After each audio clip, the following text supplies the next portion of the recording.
all of it, YouTube, Netflix, iPads, all of it. We took it off the table. And honestly, I was terrified. I assumed it would be impossible and they would be just going through withdrawals. But what happened, we couldn't believe it.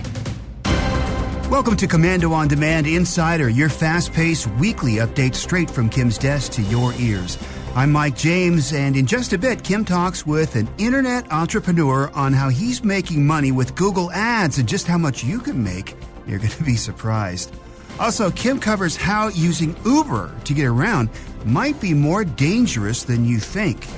Our second guest today is kind of an accidental internet sensation. She banned her kids from using the internet for 30 days. Well, first off, how do you do that? Plus, she got some pretty amazing results. We'll talk to her. Another hot topic this week is how smartphones are affecting kids' grades. And we'll hear from good old Texas and a guy that took over his daughter's Instagram account. Chaos ensued. It's a funny story. We're going to let him tell it. And today's trivia is technology is evolving at, of course, a faster rate than ever before. A lot of technology that's been around for a long time is considered commonplace. Some of those early innovations we now take for granted have interesting beginnings, including, listen closely, camera phones, the computer mouse, wireless headphones, LED technology, and CT scans. Now, what do those 5 technologies have in common? Are they A, all invented in Japan, B, each released in 1972, or C, developed by NASA, or D, uses a Qualcomm chip? What do they have in common? And again, it's camera phones, computer mouse, wireless headphones, LED technology, and CT scans. Developed in Japan, each released in 72, developed by NASA, or use a Qualcomm chip. We have the answer later for you in this podcast, and this is a no Google search zone. Please don't use Google, Siri, or Katana. It's a brain buster, and we want you to figure it out. We know you can. Also, a quick reminder here, this is not the Kim Komando Show. Every week, Kim gives you the very latest tech news, tips, DIYs. We take your questions. It's a lot of fun. You can actually come behind the scenes. That's on the Kim Komando Show. And we do have a podcast for that. There's one place to get it, and that's at getkim.com. Again, that's getkim.com for the Kim Komando Show podcast. All right, we're going to get started with an internet entrepreneur and how he's making money with Google Ads and just how much you can make. It's going to surprise you in moments on Komando On Demand Insider.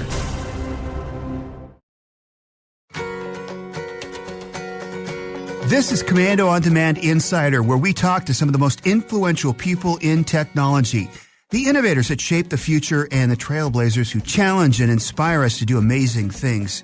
His first guest is an internet entrepreneur on how he's making a whole bunch of money with Google and how you might be able to do the same thing. Here's Kim. Joining us today is a person who has taught me the inner workings of something called header bidding advertising. It's a secret Google doesn't want you to know.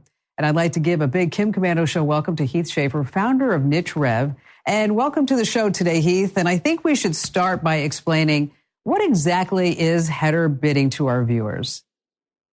Well, header bidding is a way to make the ad buying process more transparent and more consistent, and allow advertisers to buy where they want to buy at the right price and allow publishers to get the true value for their inventory, and not just allow Google to control the whole process. A lot of people don't realize that there are more advertising networks from Google. How many are there out there, really? Oh, there are hundreds. I mean, between major exchanges and niche ad networks, when you utilize header bidding, you allow all of them, or the best ones for your audience, to have access to your inventory in a transparent way and compete directly with Google.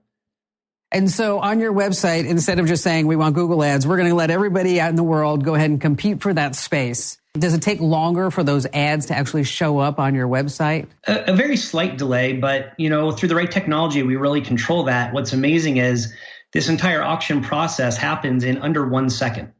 So we can say to the marketplace, hey, Kim's on this website. How much will you pay to show her an ad? And instantly we get prices from all over the world and all over these exchanges, and we can get that best price for the market to the advertiser and to the publisher. See, that's really amazing to me that all this happens in just a split second.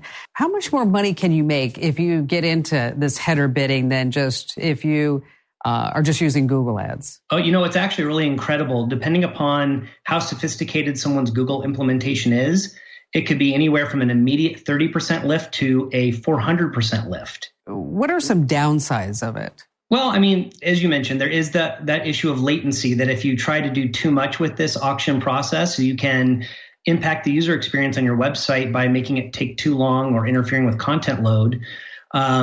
You also, if you're not careful with which networks you let into your market, you can open yourself up to malicious ads getting through to your users.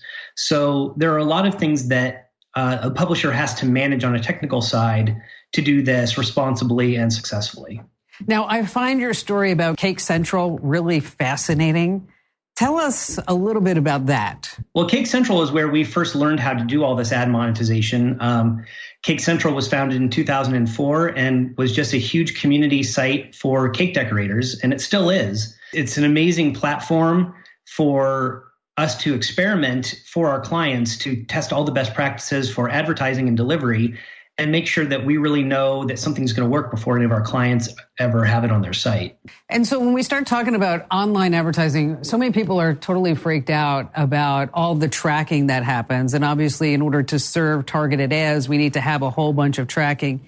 If somebody gets rid of their cookies or they're using an ad blocker, how does that affect this header bidding process? Well, the ad blocker, of course, blocks it completely, as it should with any regular programmatic ad. The cookies, when you clear them, it's going to affect the publisher in that they're going to get paid less money to show you an ad because now the exchange doesn't know who they're bidding on. And that's really a major issue right now because we're seeing all these laws passing that are affecting the ability to provide this identifiable information to the ad exchanges. It's actually a major thing we're dealing with in the industry at the moment is how do we keep publisher revenue up while also being compliant with all these new data privacy laws that are coming into play? And how exactly do you do that, Heath? Well, there's consent management platforms that we have to integrate that allow you as a user to consent to have your information provided because you want targeted ads. A lot of people really do prefer to see an advertisement that is highly relevant to them. And so they're willing to have their information shared. When people don't want to show or share their information, then we need to fall back to what's called contextual advertising. And that's when an advertisement is based on the content of the website, not the user who's viewing it. And so when we start looking towards the future, what are some trends that you see happening with online advertising? Well, it's still with mobile push, the huge thing is going into video and native. This is something that most publishers don't have direct access to or understanding around, but video monetization is, sometimes 3 or 4 times as profitable as text-based content. And with mobile, we're looking at new ad formats that seamlessly fit into a phone type of experience and don't, interfere with the user's ability to consume the content and actually make the ads highly engaging. We're seeing a lot of new ad formats that, are not common yet, but that really do look fantastic in that type of publishing environment. And so are there any ads coming down the pike that are going to be like more annoying than anything else we've seen before? Oh, I'm sure there are. That's the thing as we experiment with user interface experience. Sometimes, the creative agency thinks that an ad experience is wonderful, and then it turns out the users don't like it and they complain about it. And so it's always kind of this experiment to figure out what will get the brands and the advertisers return on investment for their advertising dollars and get your attention without ruining your experience as you consume the content at the website. Like we've talked about, off the air is that, people don't like the ads, but they don't like to pay for the content either. So there's something going on here. And thanks for taking the time to share some of your insider tricks with us here on the Kim Komando Show today, Heath. Pretty amazing stuff. You're listening to the Komando On Demand Insider. And by the way, if you have a question for Kim, you can actually call in to the show and ask. It's pretty easy to do. Go to komando.com, and in the upper right-hand corner, there is a button called Be a Caller. We'll ask for a few details on your question and your number, and we'll have a producer get back in touch with you to get it all set up. Again, that's komando.com with a K, Komando. Upper right corner, click on Be a Caller. Molly DeFrank is from Fresno, California, and She banned her kids from using technology for 30 days and received some amazing results. She's going to be here in just moments on the Komando On Demand Insider. When you get into an Uber car, everyone's taking a big chance. You don't know the driver doesn't know you. And until now, no one knew the true extent of the dangers, except for Uber. Last Friday, Uber released an 84-page report, finally disclosing the data on crashes, deaths, and rapes reported during its rides. Everyone knew the data wouldn't be pretty, but no one expected it to be this bad. In 2017 and 18, there were 6,000 sexual assaults. Get this, passengers committed nearly half of these assaults. There were 461 rapes, 58 killed in accidents, and 9 actually murdered while in the car. Uber must continue to report its safety records at regular intervals. But remember, for your own safety, your first question to any Uber driver should be, what's my name? Can't get enough of Kim's tips, tricks, and tech news? Watch Season 3 of The Kim Komando Show on Bloomberg TV, Saturdays at 3 p.m. Eastern. Or catch the latest episode at komando.com/TV. This episode is brought to you by Kia's first 3-row, all-electric SUV, the Kia EV9, with available all-wheel drive and seating for up to 7 adults, with 0 to 60 speed that thrills you 1 minute and available lounge seats that unwind you the next. Visit kia.com/EV9 to learn more. Ask your Kia dealer for availability. No system, no matter how advanced, can compensate for all driver error and or driving conditions. Always drive safely.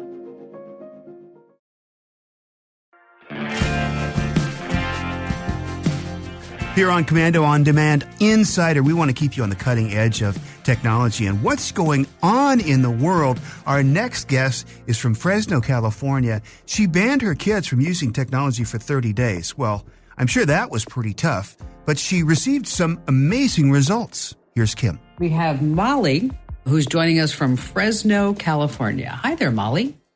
Hey, Kim. Thanks so much for having me. Oh, my pleasure. So I read a story that you did something that many parents would love to do, but we just don't have the nerve to do it, Molly. Tell us about it. Yes. About 9 months ago, we noticed some behaviors in our kids that we didn't love, and they were a little grumpy. And so we didn't know if it was screens or sugar or what. But one day my son greeted me at the door with, "Can I play on your phone?" And that was it for me. So we pulled the plug. We said, we're taking a screen break. And so for what we planned to be 2 weeks, we took a break and we told the kids, no screens until further notice. That's it. Okay. So how old are the kids? Okay. So we have 5 kids right now. I'm a mom and foster mom. We have 2 4-year-olds, a 6-year-old, an 8-year-old, and a 10-year-old. Oh my gosh. And you took all the screens away, video games too? Yeah, all of it. YouTube, Netflix, iPad, all of it. We took it off the table. And honestly, I was terrified. I assumed it would be impossible and they would be just going through withdrawals. But what happened, we couldn't believe it. The next morning, they didn't even ask and they found other things to do. Oh my God. Did they actually go outside and play? Yeah, imagine. That was so like after, I mean, so you took it all away. Did nobody said anything? Like, can I have it back even for 5 minutes? Okay, that was the mind-blowing thing. They didn't really even ask. They started exploring new fun things to do, like couch sports and the way my childhood looked in the 80s, to be honest with you. It was amazing.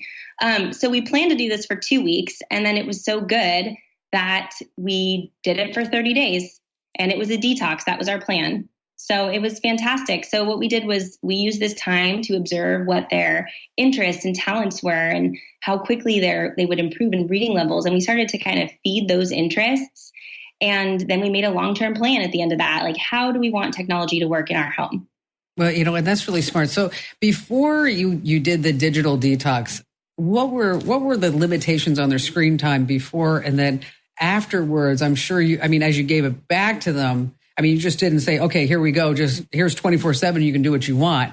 How did that work out? Yeah, good question. So that was the interesting thing to me is that they only had an hour a day before the detox. So we were within the limits of what everyone recommends. And then since then, we've gone to an hour once a week. They get to use an iPad or Netflix, and sometimes they don't even use that. Oh, really? Yeah, it's been crazy.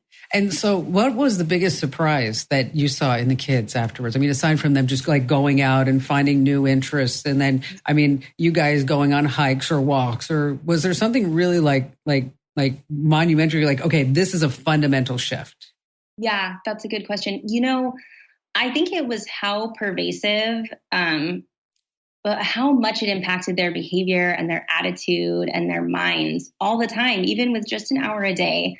I didn't expect the results, honestly. It was like we had flipped a switch all around. And so now I'm sure people are listening and go, well, they're 4 years old. They're 8 years old. They're 10 years old. They're not my 14-year-old, my 16-year-old. How do you think that's going to work out? Absolutely. So to be honest with you, I have no experience parenting older kids. Well, we did have actually a foster placement of a teenager during this time. And she's 14. And she mentioned to us after a couple of days, she said, do you guys not do TV or what's going on here? But she actually liked it. And so, we would use screens and technology for things that helped build connection, like a family movie night, or we even did after the detox, we did like a Mario Kart tournament for 20 minutes once, all of us. But we just wanted to put technology in its right place in our home. And that's what we were able to do after we kind of stepped back and went back to the drawing board and saw, we want this technology to work for us rather than the kids being enslaved to it. But I think, see, Molly, you're different, okay? Because a lot of parents are using the technology, the iPads, as like babysitters, right? Even for more than just an hour a day. I mean, we're talking like 3 or 4 hours a day. I mean, and so from the beginning, you approach this differently, and it's really quite refreshing. I mean, to hear somebody who's got 5 kids. Now, do you work?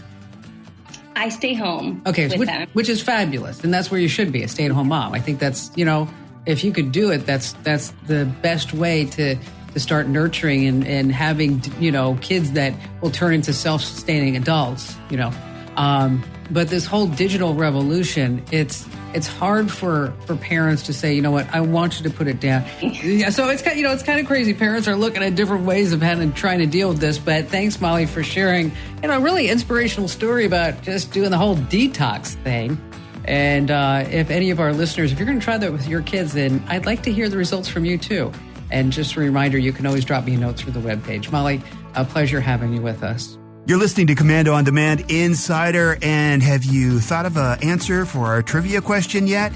Technology has a lot of interesting beginnings. Camera phones, computer mouse, wireless headphones, LED technology, and CT scans all have something in common.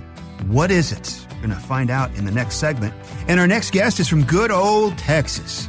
He took over his daughter's Instagram account as punishment and became, and chaos ensued. It's a funny story. Stay right there. We'll be right back on Komando On Demand Insider. With finals facing almost all high school and college students in the next few days, here's how to get better grades, starting with get off your phone. Research data on the harmful effects of smartphone use just keeps pouring in. The latest, students who use their smartphones during class, even so much as glancing at the phone during lectures, get lower exam scores than students who keep the phone out of sight during class. Plus, glancing at the phone, even for a second or two, 4 or 5 times an hour, increases the chances of failing the class altogether. And it's a good sign that the student has developed an addiction to the phone. The best advice to all students, especially this time of year, is to simply turn the smartphone off during every class. And there's also another side benefit that maybe you didn't think of. That teacher or professor might be a bit more friendly to you, too. Want tech DIY videos from people you trust? Go on over to the Kim Komando YouTube channel and you'll see why Kim's America's top digital expert. Be sure to subscribe so you don't miss a video. Just go to youtube.com/Kim Komando Show. Get ahead of postage rate increases this year with Stamps.com. It's like your own personal post office. Sign up with promo code PROGRAM for a 4-week trial plus free postage and a free digital scale. No long-term commitments or contracts. That's Stamps.com, code PROGRAM. It's Komando On Demand Insider. Our next story is kind of a funny one. Larry Sumter is from Aubrey, Texas, and took over his daughter's Instagram account as punishment. We'll let him tell the story. Here's Kim. All right, what would you do if your teenage daughter tried to sneak boys into an overnight slumber party? Well, for these parents, they weren't sure which would hurt the most, taking away their daughter's phone or her access to social media. So they let their daughter choose. She could either surrender her phone for an entire month or give her parents full control of her social media accounts for 2 weeks. So like most teens, she decided to go for the shorter punishment, but the outcome wasn't quite what she expected. And joining me here on the Kim Komando Show to tell us exactly what happened is the mastermind of clever consequences, the dad extraordinaire, Larry Sumter. Larry, welcome to the show. So I read that after the first day, your daughter was pretty much begging you to take her phone away. Oh, yeah, she was. So after the first day of the consequence she chose, she came to the car and was just really just wanting to take the month instead of the 2 weeks, even after the first post. Okay, so tell us about your post. What was that first post? The first one we did was a TikTok video that we ended up putting on Facebook to the Milkshake song. One of my favorite is of you in the crop top. Oh, yeah. You look pretty hot in it. So the whole idea was that these were posts that would totally embarrass your daughter, right? Yeah, absolutely. And was that result granted? I mean, is that what happened? Yeah, it actually happened pretty quick, even after the first one. But once we really got into it, and like that crop top video, she was really embarrassed. But what's funny is all of her friends absolutely loved it and didn't want her to get her phone back. That is funny. And so what happened with her followers? Did she lose followers or did she gain followers? She gained so many followers. I mean, I think her Instagram went from like 800. She's up to like 15,000 followers now. Are you still on the account? No, I'm not on it. I have to keep making her post stuff though, because she's like, I don't want to post anything. So I try to get her to do a once a week with me. Her and I post something together though. Well, because it sounds like, you stumbled upon something for you now. Right? I never thought I was a social media star or anything, but kind of just happened. And so when she got her phone back after the 2 weeks and she got her social media accounts back, rather, did she take down the posts or did she leave them all up there? No, she left them all up. She's left them up, and there's still people commenting from all over the world on her Instagram posts. What was the first thing she did when she got her phone back and her accounts back after those 2 weeks?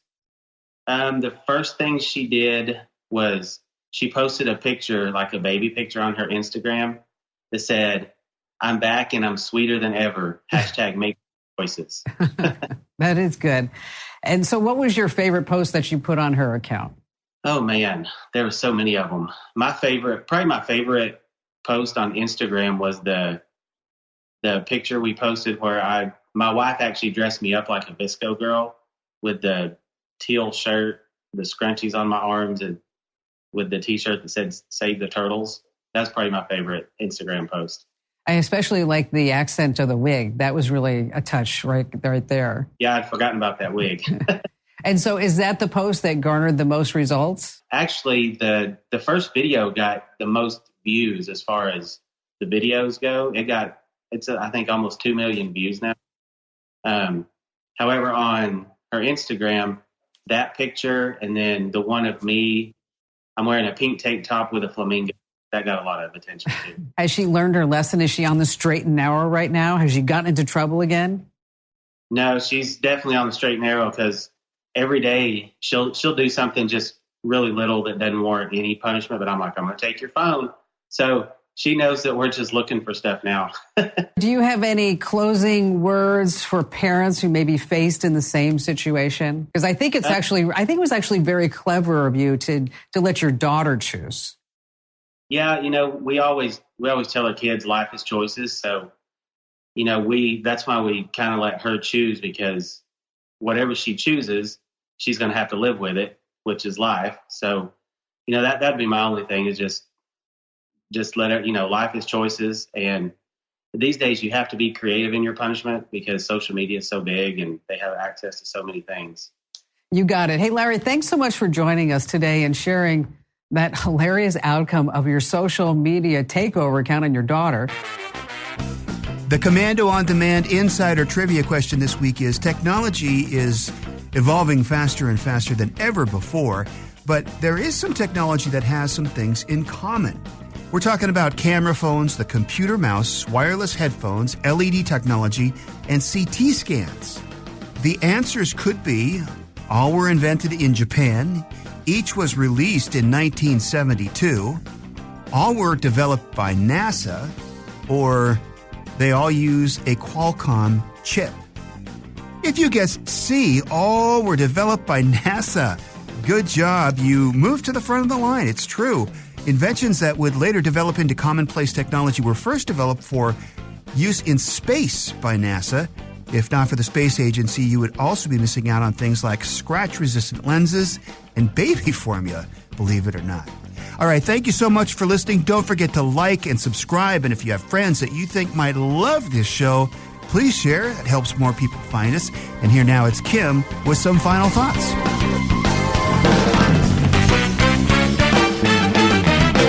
Everyone seems to carry a little anger that Google, Facebook, and other big tech companies track what we do. But most never consider that their employer is watching everything too. Nearly 80% of all employers routinely monitor their employees, keeping track of sent and received email, employees' office calendars, inter-office communications such as Slack, and every single website, along with how long they're on the site. Companies may also track what you do on your phone while it's using the company's Wi-Fi network. Companies are looking for trends in employees, when they log in and out each day, and what they're doing during work hours. And get this, some larger companies are turning on the tiny webcams built into every computer to monitor and track facial expressions, moods, and frustrations. Now, all of this is perfectly legal because employers disclose this tracking policy when each employee is hired. So even though you might be upset that Google bought Fitbit so they can track your steps online as well as offline, your boss may be doing the same thing. Hey, keep your digital know-how going. Find your local radio station that broadcasts my show, along with more DIY how-tos and tips, videos, free news alerts delivered from me to your email address, along with the Komando community, where you can blog and ask your tech questions on our website. That's Komando.com, and I'll see you right here next week.